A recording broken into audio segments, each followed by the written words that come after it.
Cosmetology. पहला, शीर्ष मुकुट और नाप के लिए अनुभाग। दूसरा, अनुकूलन और इसकी श्रेणी। तीसरा, बाल लेंथ, पेरीमीटर, कोण, लाइन और कट लाइन। बाल के लिए अनुभाग।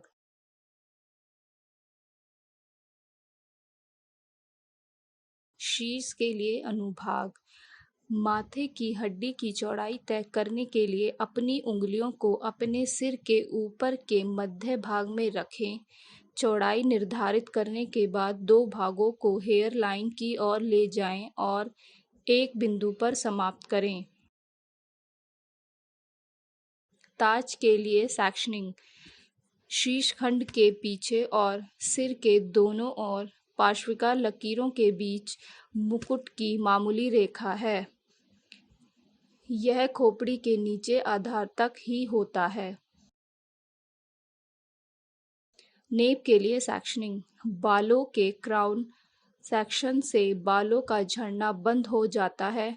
आप अपनी उंगलियों को कानों के पीछे रखकर और टेम्पोरल हड्डियों के रिज के लिए महसूस करके नेप सेक्शन की चौड़ाई को देख सकते हैं। ऊंचाई और इसकी श्रेणियां। अनुकूलन क्या है? कोण या डिग्री जिस पर बालों का एक उपधारा का आयोजन किया जाता है।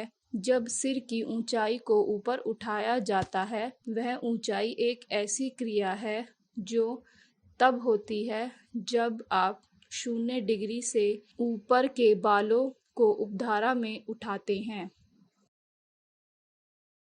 ऊंचाई और इसकी श्रेणियां। उच्च ऊंचाई। बाल जो अपने अनुभाग के शीर्ष पर ऊपर उठाए जाते हैं, उसके परिणाम सबसे अधिक ऊंचाई पर होते हैं। उच्च ऊंचाई परतों का निर्माण करती है। मध्यम या मोटे बालों पर एक ऊंचाई का उपयोग किया जाना चाहिए। यह पतले बालों पर नहीं किया जाना चाहिए। मध्यम ऊंचाई। बाल सीधे बाहर निकलते हैं जहां से यह बढ़ते हैं और उंगलियां सिर के समानांतर रहती हैं। कैंची उंगलियों के कोण का पालन करती हैं। यह कट आपको स्तरित सिरों की एक परिपूर्ण चौड़ाई देता है। इससे मिश्रण बालों पर एक मध्यम ऊंचाई का उपयोग किया जा सकता है। कम ऊंचाई ने अनुभाग के निचले तीसरे भाग से बाल गर्दन के करीब अपने सबसे निचले बिंदु पर आयोजित किए जाते हैं। बालों की कोई ऊंचाई नहीं है। कम ऊंचाई का उद्देश्य अधिकतम थोक उत्पादन करना है। लंबाई और परिधि। लंबाई खोपड़ी से बालों के छोर तक की दूरी है। परिधि बाल काटने का बाहरी किनारा है।